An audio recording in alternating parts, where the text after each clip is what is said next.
កាចមុំខ្លាយកាចនេះគេខ្លាយកាច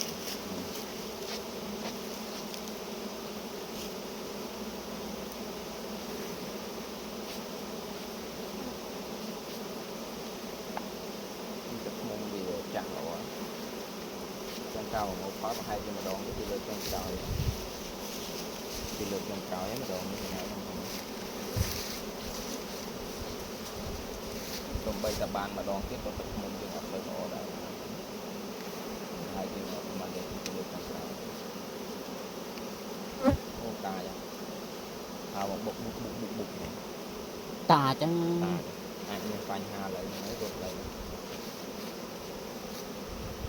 ព្រោះនៅកន្លែងដែលយើងប្រមូលផលនេះបើសិនជាយើងអត់តែង